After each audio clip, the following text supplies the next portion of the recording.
Bien, vamos a iniciar con la clase tiroides y trastornos, ¿no? ¿Verdad? Vamos a empezar.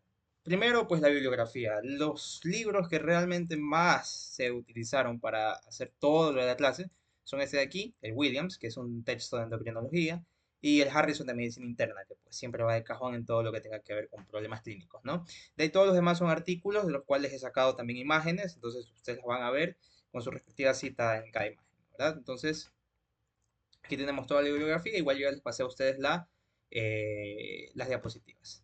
Bien, empezando desde lo más básico, ¿no? Y simplemente lo que nos importa, obviamente, la anatomía.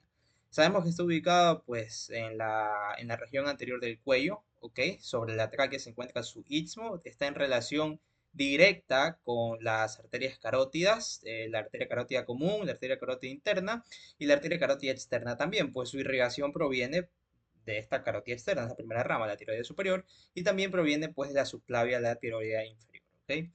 Entonces, eso sería como que la anatomía más básica porque no nos interesa muchísimo más, ¿ok? De ahí ciertas relaciones por atrás con el esófago, hacia los lados ¿ok? ¿Me escuchan? Hacia atrás con el esófago y así, ¿verdad? Entonces, eso básicamente la anatomía. Ahora, si la histología sí nos interesa muchísimo más, ¿ok? Aquí tenemos un esquema, ¿ok? De lo que viene siendo pues la histología y acá ya vemos la placa. Fíjense, tenemos aquí como unas especies de piscinas, ¿ok? Es como cuando vas a un complejo o algo así y hay múltiples piscinas, ¿ok? Y en el medio hay camino pues para que puedas movilizarte, ¿no? ¿Verdad? Entonces, fíjate, tenemos todo esto de aquí se denomina folículo, ¿ok?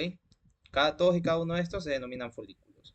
De ahí tenemos pues un espacio entre los folículos y tenemos unas células entre los folículos. Entonces, vamos por partes. El folículo está formado, como pueden ver, por múltiples células denominadas células foliculares, ¿ok?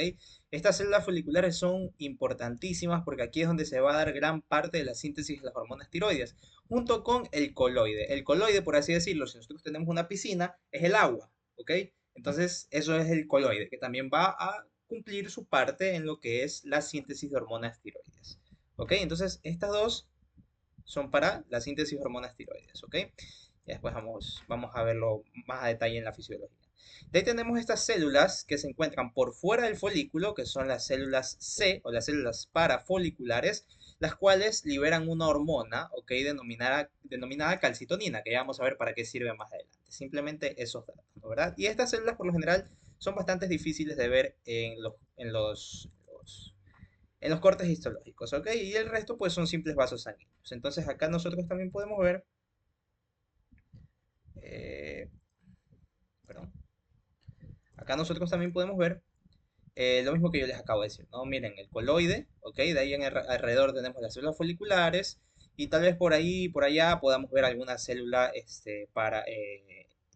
parafolicular, ¿ok? Esa es la histología básica que deben de saber para ahora sí irnos a la fisiología, ¿ok? La fisiología la vamos a ver nos vamos a enfocar más en la síntesis, no vamos a ver de una manera tan detallada, vamos a dar datos, porque recuerden que es una clase bastante grande realmente y bueno, tenemos que hacer como que lo necesario para que ustedes entiendan el resto. Primero, fisiología. La fisiología básica, ¿ok? Eh, Empezando de lo macro a lo micro, ¿no? ¿Verdad? Tenemos pues aquí el hipotálamo, ¿ok? Que es una estructura del sistema nervioso central. De ahí por acá tenemos ya la hipófisis, ¿verdad? Acá ya tenemos la glándula efectora, que en este caso es la glándula tiroides, ¿ok? Y acá tenemos los órganos diana, ¿ok? Los órganos objetivo o diana, ¿ok? Entonces, chéverísimo. ¿Qué es lo que sucede? Aquí miren, mediante un estímulo que puede ser el frío, estrés o ejercicio físico, estimula al hipotálamo para que en ciertos núcleos de este se libere esta hormona denominada TRH, que realmente clínicamente no nos importa demasiado, ¿ok? Simplemente es una hormona que va a viajar para estimular a el lóbulo anterior de la hipófisis, ¿ok? Ahora, el lóbulo anterior de la hipófisis es estimulado y este también va a liberar otra hormona que esta sí nos interesa y de hecho es la más importante de todas, que es la TSH, ¿ok? La hormona estimuladora de tiroides, ¿ok? Estas son las siglas en inglés, pero por lo general mundialmente es TSH, ¿ok? No hay siglas en español, por lo general, ¿ok? Para los que recién están entrando, pues recuerden que la clase está siendo grabada, entonces lo primero no se han perdido mucho igual, apenas estamos en la fisiología, vimos la histología básica, entonces, bien, entonces ya tenemos este caminito, ¿no? ¿Verdad? Viene un estímulo que ya vimos que puede ser cualquiera de estos tres. De ahí viene lo de acá, de que el hipotálamo libera la hormona liberadora de tirotropina, porque la TSH también se le llama tirotropina. Y de ahí estimula a la adenohipófisis, es decir, al lóbulo anterior de la hipófisis, para que libere TSH hacia la sangre. Una vez que libera TSH hacia la sangre, este va a llegar hacia la glándula tiroides, donde vamos a encontrar ciertos receptores específicos para esta hormona liberada, una hormona estimuladora de tiroides, ¿ok? Entonces, una vez que nosotros ya tuvimos, ya es estimulada la tiroides, aquí vamos a tener todo un proceso de síntesis y liberación de hormonas tiroides, ¿ok? Todo un proceso que lo vamos a ver en las siguientes diapositivas, ¿ok? Entonces, una vez que ya se sintetizan las hormonas tiroides, las cuales son T4, ¿ok? Y T3, las dos, estas aquí van a actuar sobre los diferentes tejidos diana y a eso nosotros le denominamos su distribución, ¿ok? Entonces, esa es como que la fisiología súper, súper, súper básica, muy sencilla. Y eh, también vamos a ver aquí cómo se regulan estas hormonas, porque imagínense, si solamente se las liberara, vamos a tener muchas hormonas tiroides siempre y vamos a tener un hipertiroidismo. Entonces tiene que haber algún mecanismo fisiológico que nos proteja de esto. En este caso, nosotros tenemos estos sistemas de retroalimentación negativa que tenemos en todas las hormonas que pasan por este eje hipotálamo hipofisario, ¿no verdad? Es decir, por aquí. Entonces, miren, las mismas hormonas, tanto T3 como T4, miren aquí y miren acá, van a inhibir la liberación de TSH, ¿ok? Por el lóbulo anterior de la hipófisis, la van a inhibir, ¿ok? Esto pues porque le dicen, oye, ya estás secretando o ya tenemos demasiadas hormonas tiroideas, no queremos que estimules más a la tiroides, entonces llega y lo inhibe, ¿ok? De ahí tenemos otras sustancias que también van a inhibir al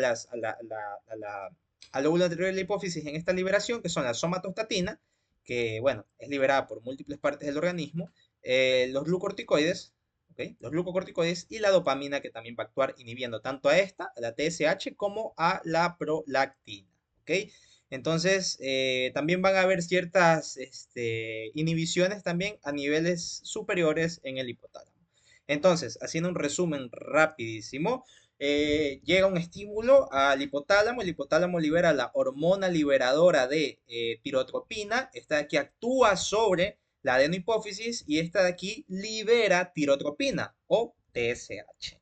¿Ok? Una vez liberada la TSH, actúa sobre la glándula tiroides y esta libera, bueno, se provoca la síntesis de estas hormonas y esta libera T3 y T4. Estas aquí llegan a sus tejidos diana y una vez que ya hay mucho de estas hormonas tiroides en sangre, llega la inhibición, ¿ok? La retroalimentación negativa por parte de las mismas hormonas tiroides que dicen que ya hay mucha secreción de estas, ¿ok?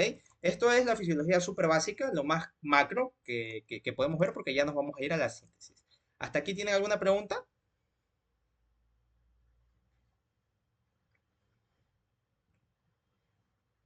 Ninguna, ¿ok? Bien, chicos, si pueden, bueno, si es que tienen la oportunidad, en algún momento pueden, tomar una foto y etiquetarme mientras estamos en la clase, sería de mucha ayuda, ¿no? Ya saben que ahí tienen mis redes sociales, ¿no? ¿Verdad? Entonces, bien, seguimos. Ahora vamos a ver en general la función de la glándula tiroides. Y antes de empezar con esta mnemotecnia, quisiera que entiendan que en general la glándula tiroides aumenta, ¿ok? Todas las funciones del metabolismo, ¿ok? Aumenta el metabolismo en general, ¿ok? Pero ¿por qué hago especial énfasis en este? Realmente esa función está aquí, ¿ok? Pero ¿por qué hago especial énfasis en esto? Porque esto nos va a dar gran parte de los signos y síntomas del hipertiroidismo, ¿ya? Y del hipotiroidismo también. Porque imagínate, si aumenta el metabolismo, entonces va a aumentar la producción de calor a nivel del organismo porque hay más movimiento celular, movimiento de iones, ¿ok?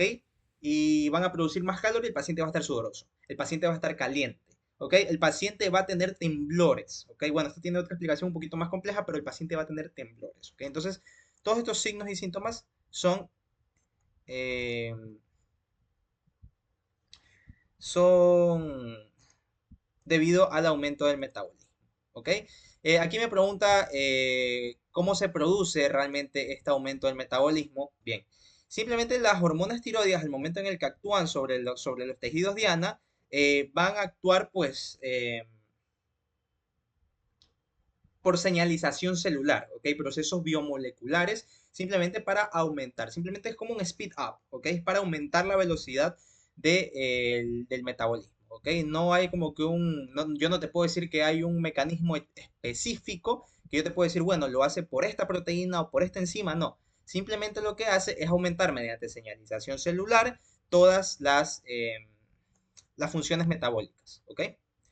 Entonces, de ahí, aquí podemos ver estas funciones que tenemos, el crecimiento óseo, o sea, esta es una mnemotecnia, ¿ok? Que son las 7B de las funciones de la glándula tiroides, ¿ok? Ya vamos a ver las causas de hipotiroidismo, cómo se causa y todo eso, ¿no? ¿Verdad? Estamos ahorita recién en la fisiología. Ya mismo tenemos todo un apartado de hiper e hipotiroidismo en el que vamos a hablar desde la fisiopatología, ¿ok?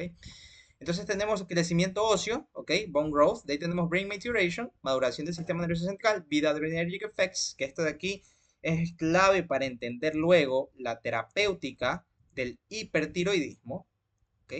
Porque va a tener efectos beta-adrenérgicos. Si ustedes ya vieron farmacología, saben que esto, entre muchas otras cosas, va a aumentar la frecuencia cardíaca. Y esto también explica otro síntoma del hipertiroidismo, ¿verdad? De ahí tenemos que aumentan los niveles de glucosa, el metabolismo basal se aumenta también, como ya hablamos, ¿ok? Aumenta la lipólisis, es decir, el rompimiento de los lípidos acumulados, y también participa en la producción de surfactante, ¿ok? Entonces ya tenemos como que las funciones básicas de la glándula tiroides, de las cuales ya les he dicho que la más importante para recordar los síntomas es esta, ¿ok? Esta de los efectos beta-adrenérgicos para la terapéutica, ¿ok? Ya mismo vamos a ver hipertiroidismo, hipotiroidismo por separado con las causas y con su fisiopatología, ¿ok? De una manera así mismo general, ¿no? ¿Verdad? Porque si no, nos pasaríamos 10.000 horas aquí en la clase. Entonces, ahora sí vamos a ver la estructura de estas hormonas antes de ver su síntesis. Entonces, tenemos dos grandes hormonas, ¿no? ¿Verdad? La T3, ¿ok? La T3 y la T4. Déjenme verificar que sí esté grabando, por si acaso. Sí, sí estoy grabando. La T3 y la T4, ¿ok? La T3 y la T4. Estas de aquí se sintetizan a base de la tirosina, ¿ok? Un aminoácido, y de yodo. Es como que estos van a ser los legos, ¿ok? Para poder formar hormonas tiroides, ¿ok? Como pueden ver aquí, aquí tenemos tirosina, ¿ok? Y a esta molécula de tirosina le vamos a agregar yodos, ¿ok? Tenemos un molde y le vamos a agregar aderezos. Tenemos la tirosina, en el caso de la T3 le agregamos 3 yodos, aquí podemos ver, están señalados. Y en el caso de la T4 le agregamos pues 4 yodos, ¿ok? Es como para que tengan en cuenta porque esto de aquí les va a ayudar a entender la síntesis de estas hormonas.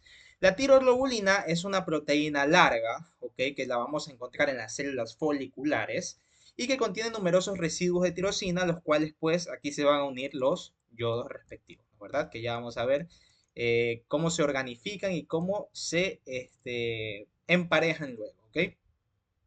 El yodo. El yodo se encuentra en la sangre, nosotros lo encontramos en nuestro organismo en forma de yodo iónico, es decir, está cargado negativamente.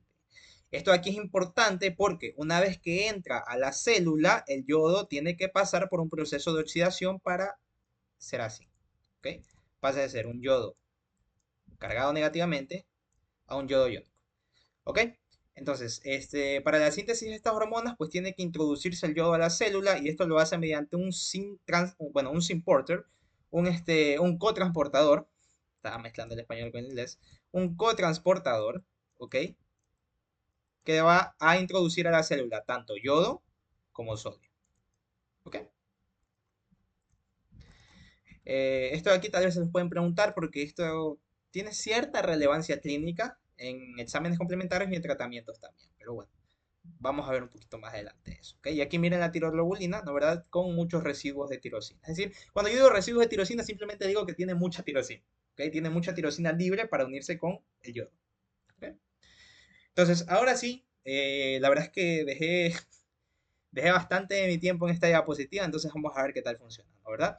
Primero tenemos el yodo, ¿no? ¿Verdad? El yodo que viene del plasma, que está cargado negativamente.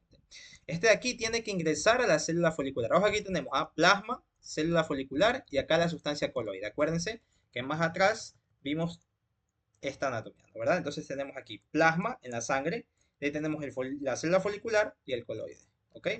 Entonces, nosotros vamos a tener el yodo en el plasma y este yodo va a tener que ingresar a la célula y ya vimos que esto lo hace mediante ese sin transportador, ¿no? Ese NIS. Entonces, una vez que entra a la célula, no solamente entra, sino que también tiene que oxidarse. Entonces se da el primer paso de la síntesis de hormonas tiroides, la oxidación del yodo. ¿Ok? Y esto lo hace mediante esta enzima que es muy importante que la conozcan. ¿Ok? Esta de aquí, que es la tirosina peroxidasa, TPO, tirosina peroxidasa. ¿Ok? Esta enzima es importante porque pues no solamente hace esto, sino que hace dos pasos más también en la síntesis de hormonas tiroides. Entonces tenemos de yodo, de este yodo lo oxidan, ¿no? ¿Verdad? Y ya tenemos el yodo acá mediante la tirosina peroxidasa. Ahora, antes de seguir con el siguiente paso, vamos a ver estas combinaciones, porque se acuerdan que les dije que era como un molde o eran como legos en los que ustedes iban a jugar con la tirosina y con el yodo. Pues miren, aquí tenemos tirosina, ¿ok? Y acá tenemos yodo, ¿ok? Si nosotros vamos a unir la tirosina con el yodo, nosotros podemos formar monoyodo tirosina. Cuando digo mono significa uno, ¿ok? Es decir, solo un yodo se une a la molécula de tirosina. O puedo formar diyodo tirosina, ¿ok? Es decir, dos moléculas de yodo se unen a la tirosina. Este es un primer paso, ¿ya? Que ya tiene un nombre y ya lo vamos a ver un poquito más adelante. Este es un primer paso, ¿ok? El yodo con la tirosina. Ojo lo que estoy diciendo, este primer paso es yodo y tirosina. En el siguiente paso que nosotros vamos a ver, ya no interactúan tanto el yodo y la tirosina, sino que van a interactuar entre moléculas, ¿ok? De monoyodotirosina y de diyodotirosina. Las que formamos acá, ¿ok? Estas de acá, ahora las tenemos acá, ¿ok? Y van a interactuar entre ellas para formar, pues, ahora T3, que ojo se llama triyodotirosina, ¿ok? T3 y también T4. Yo quiero que se den cuenta de esto. Monoyodotirosina, es decir, uno, y diyodotirosina, es decir, dos yodos, me van a formar triyodotirosina. Mientras que diyodotirosina, es decir, dos, y diyodotirosina, es decir, dos más, van a formar tiroxina, la que tiene cuatro yodos. ¿Ok? Este es otro paso, estos dos son otro paso. El de acá es uno y los dos de acá es otro. ¿Ok? Porque como pueden ver, en el primero realmente lo que interactuaba era la tirosina con el yodo. En los siguientes interactúan ya entre moléculas más grandes. ¿Ok? Ahora sí, seguimos con nuestro dibujito. Y aquí tenemos pues la tiroglobulina, que es la proteína que tiene los residuos de tirosina. Entonces el yodo se va a unir a estas moléculas eh, aquí, ¿no? ¿Verdad? Mediante la tirosina peroxidasa se da este paso que se denomina organificación. ¿Organificación de qué? Del yodo, ¿ok? Con la tirosina, formando monoyodotironina, diyodotironina y también, bueno, las dos, ¿no? ¿Verdad? Entonces, de ahí, ¿qué es lo que sucede? Recordemos que interactúan entre ellas los monoyodotironina con los diyodotironina, diyodotironina, diyodotironina. Entonces, van a formar T3 y T4 unidas a la tiroglobulina. También mediante la tirosina peroxidasa. Y esas son las tres funciones de la tirosina peroxidasa. La oxidación del yodo, ¿ok? La organificación y finalmente este paso que está aquí, que es el emparejamiento. ¿Ok? Entonces aquí, fíjense, ya tenemos T3 y T4. Entonces, ¿qué es lo que queda? Romper estos enlaces, estos de aquí, y separarse, ¿ok? Destetarse, separarse de la tiroglobulina, de la proteína que usaron como un sitio para crearse, ¿ok? Y finalmente se da la proteólisis, es decir, la destrucción de la proteína o el reciclaje también de esta proteína para formar T3 y T4. Aquí hay algunos detalles, algunos detallitos, ¿ok? Como que cierto porcentaje de monoyodo y diyodotirosina no se convierten a T3 y T4 y son reciclados. Sí, es verdad. Pero esto es lo que realmente a nosotros nos importa, ¿ok? Para más adelante, ¿ok? Entonces vamos a hacer aquí como que el resumen, ¿ok? Bueno, primero llegaba el yodo, tenía que oxidarse mediante la tirosina peroxidasa, entra, interactúa con la tiroglobulina que tiene los residuos de tirosina, formando monoyodotironina, diyodotironina, y mediante la tirosina peroxidasa, ¿no? ¿Verdad? Mediante la misma enzima, ¿ok? Se va a dar ahora el emparejamiento, ¿ok? Y que va a formar T3 y T4 y finalmente la proteólisis para ya liberar T3 y T4 hacia el plasma, ¿ok? Aquí podemos ver otra imagen que nos dice lo mismo, se las voy a dejar ahí para que lo vean. ¿Tienen alguna pregunta? Yo sé que es un poquito, muchas cosas y es un poquito complejo, pero espero se haya entendido realmente lo que quise decir, ¿no? ¿Tiene alguna pregunta?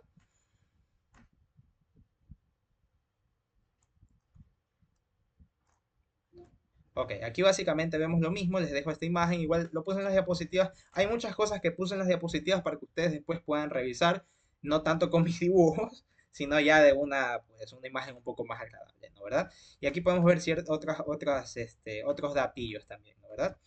Sigamos. Bueno, de aquí recuerden que hace rato nosotros hablamos de una síntesis de hormonas y de la distribución de las hormonas. Vamos a tener varios datos en cuenta. Primero que se forma más T4 que T3. De hecho, cerca de un 85-90% de la síntesis de hormonas tiroides es T4. ¿Ok? Chat. ¿Es correcto usar el término de tetraiodotironina para la T4? Es irrelevante. ¿Ok? Realmente no estoy grabando. No estoy grabando en Zoom, pero sí estoy grabando en mi computadora, ¿ok? Déjame ver, me hiciste poner en duda. No, sí estoy grabando en mi computadora. No estoy grabando en Zoom, pero estoy grabando en la computadora. Es irrelevante si se dice tetraiodotironina, o si se dice T4, o si le dices tiroxina. Realmente no nos importa, ¿ok? Simplemente es un tema terminológico, pero dicen que lo correcto es decir tiroxina o T4, ¿verdad? No tetraiodotironina. Pero bueno, ve tú a saber. Recordando, se forma más T4 que T3, de hecho en un 90%. Y ustedes se preguntarán, bueno, el cuerpo es sabio, ¿no? ¿Por qué hace esto? Esto es por una razón muy interesante que también nos va a ayudar a entender algo en la farmacología. Y es que la T3 es más potente, de hecho es la que actúa, es la que actúa mucho más que la T4.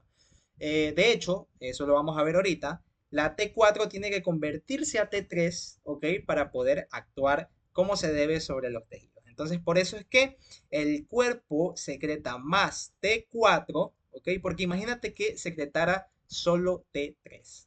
Hipertiroidismo de base, ¿ok? Entonces, T4 es más potente. Perdón, T3 es más potente.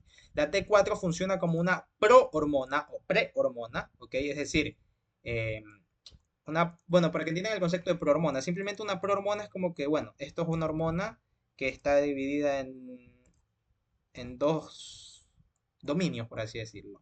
Y una vez que interactúa mediante alguna enzima o cualquier cosa que actúe sobre el proceso, se va a desprender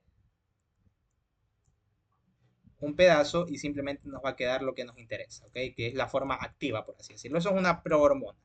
Es decir, tiene que pasar por una interacción para de ahí ser la hormona. Tengo chat aquí. Y tiene relación con los linfocitos o con los NK. Eh, pero ¿en qué sentido? Eh, ¿En qué sentido tendría relación con los NK? No entiendo a qué parte específicamente.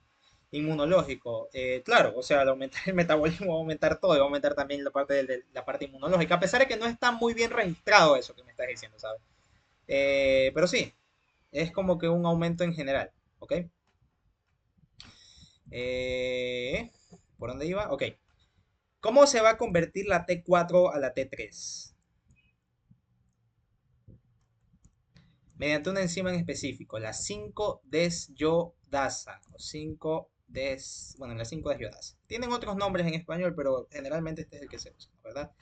La 5-desyodasa es la que va a hacer pues que se quite un yodo y finalmente quede T3. Estas 5-desyodasas ustedes van a decir, bueno, ¿dónde la encuentro? En básicamente todos los tejidos, ¿ok?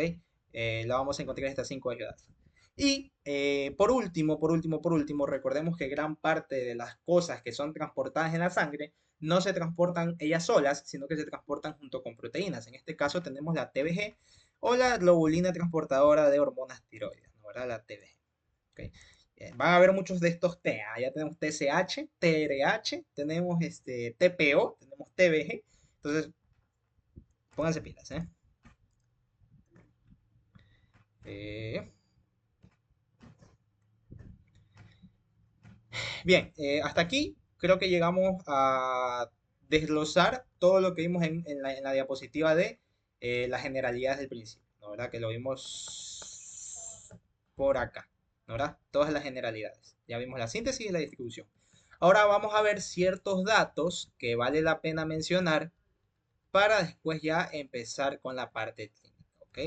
Vamos con el efecto Wolff-Chaikoff, que es un efecto, es un fenómeno, un efecto, que ustedes dirán, bueno, si en la síntesis de hormonas tiroides está involucrado el yodo, si yo le doy más yodo a las hormonas tiroides, entonces perdón, a la tiroides, me va a formar más hormonas tiroides, lo cual es correcto, ¿no? Ahora es correcto pensarlo. Sin embargo, nuestro organismo tiene un mecanismo de defensa, porque imagínate que le das una sobrecarga de yodo y te ocasiona un hipertiroidismo, o incluso peor, una tormenta tiroide, ¿ok? Que es una complicación de un hipertiroidismo, ¿ya? Entonces nosotros tenemos un mecanismo de autoprotección, autolimitación, ¿ok?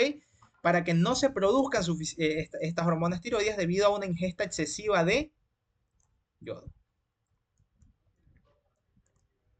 ¿ok? Mecanismo de autoprotección. ¿Qué es lo que sucede? Eh, bloquea, ¿ok? Bloquea, en general, no vamos a decir mediante qué mecanismo específico, pero bloquea la síntesis de T3 y T4, ¿ok? Lo inhibe, ¿ya? El efecto de Wolff-Chaikoff. Es decir, evita que se ocasione un hipertiroidismo. Ojo, esta es una respuesta que nosotros tenemos, que es de autoprotección. Y que en una glándula tiroides sana, el efecto de Wolff-Chaikoff pasa, ¿ok? Se escapa, esto se llama escape del efecto de Wolff-Chaikoff. Una vez que ya termina esta ingesta de yodo o que ya se pueden controlar estos niveles de yodo, esto pasa, ¿ok? Termina y ya no hay efecto de Wolff-Chaikoff. Ahora, ¿qué pasa en una tiroides con un problema, con una patología? Lo más probable es que el efecto de Wolff-Chaikoff se perpetúe y llegue a ocasionar un hipotiroidismo, es decir, una deficiencia de hormonas. ¿Por qué? Porque a largo plazo va a seguir bloqueando la síntesis de las hormonas tiroides. ¿Ok? Entonces, como pueden ver, es un poco complejo realmente el efecto y hay otros más, pero bueno, es un poco complejo. Entonces, en general, si ingiero mucho yodo, tengo un mecanismo de autoprotección, ¿ok? Para que no se ocasione hipertiroidismo por exceso de síntesis de hormonas tiroides que se llama efecto Wolff-Chaikoff. En las tiroides normales, al cabo de unas semanas, este efecto disminuye, ¿ok? Y en caso de tener una tiroides con alguna patología, se puede llegar a causar un hipotiroidismo. Es decir, el efecto que me protege de un hipertiroidismo me ocasiona un hipotiroidismo a largo plazo en una tiroides con problemas. ¿Ok? Espero haya quedado claro. Y de ahí tenemos el otro efecto que es el efecto de Jod-Basedow. ¿Ok? Jod significa yodo en algún idioma que no recuerdo y Basedow era el que descubrió. Entonces tenemos cargas excesivas de yodo pueden causar hipertiroidismo. Y ustedes dirán, pero si me acabas de decir que tenemos un mecanismo de defensa ante las ingestas excesivas de yodo para que no pase el hipertiroidismo. Porque ahora me mencionas otro efecto que me va a causar hipertiroidismo por cargas excesivas de yodo.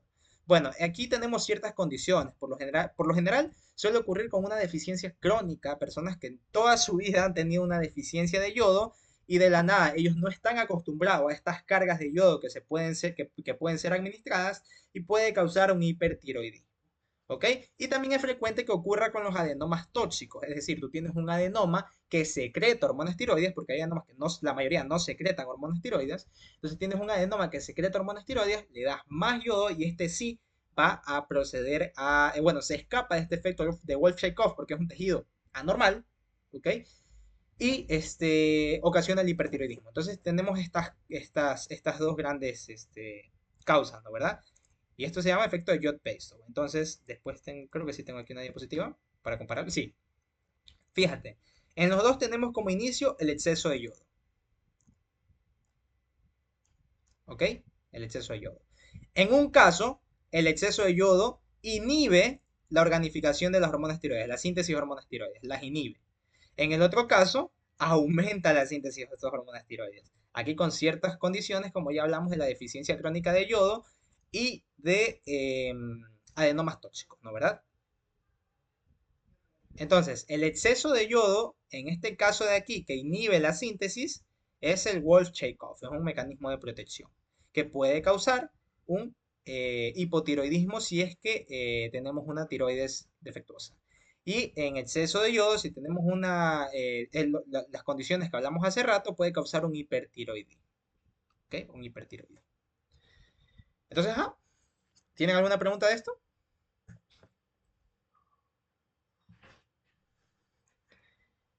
Créanme que es complejo realmente, no es tan sencillo.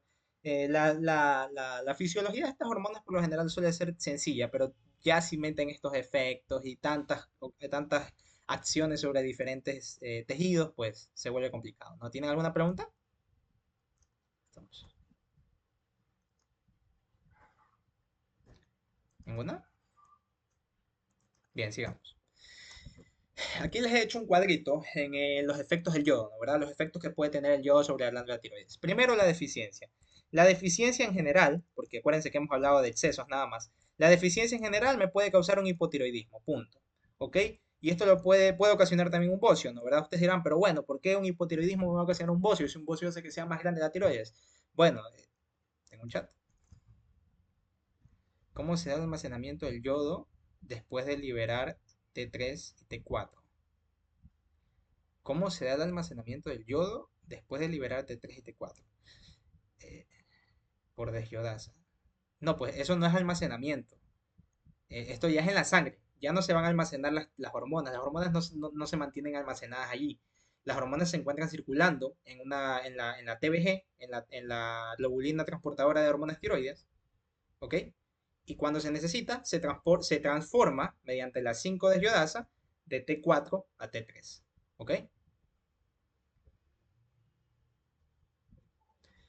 Ahora, si me preguntas qué sucede con el yodo en el momento en el que ya se desprende de la T4, ve tú a saber, se queda en el plasma y después otra vez se cumple el ciclo y se forma parte del yodo plasmático. ¿Ok? Entonces, tenemos aquí el yodo. En la deficiencia de yodo tenemos un hipotiroidismo. ¿Ok? Que puede causar un bocio. Y ustedes dirán, bueno, pero ¿por qué el bocio? Porque recordemos, y ya vamos a ver más adelante, que en el hipotiroidismo nosotros tenemos deficiencia de T3 y T4, ¿no verdad? Y pues no va a haber nadie que actúe sobre los centros superiores para decir que se inhiba la liberación de TSH, que es la hormona que estimulaba la tiroides. Entonces la TSH va a proceder a seguir estimulando a la tiroides y esta no va a producir hormonas tiroides y se va a ocasionar el bocio por una hiperestimulación de la TSH. ¿Ok? Esto es sencillito, ¿no? Deficiencia de yodo, hipotiroidismo. El problema es con el exceso.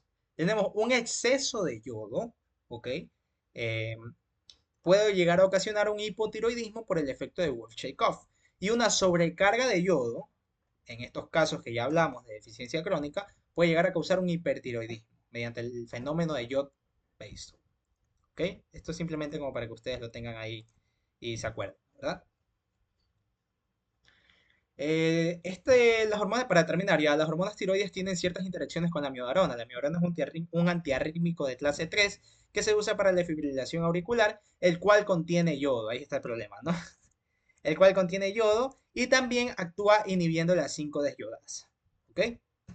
Entonces, la amiodarona, asimismo, puede causar hipertiroidismo o hipotiroidismo. Aquí están los mecanismos por los cuales lo puede causar. El hipotiroidismo lo puede causar por un exceso de yodo, en este caso por el efecto de Wolff-Chaikoff, o por la inhibición de la 5-deshiodasa. Y el hipertiroidismo también porque en estos casos, por ejemplo, la amiodarona, estos pacientes que tienen un adenoma tóxico o que tienen una deficiencia crónica de yodo, lo más probable es que se efectúe el efecto de Jod-Basedow y se dé una sobrecarga de yodo o también en casos de tiroiditis. ¿Ok?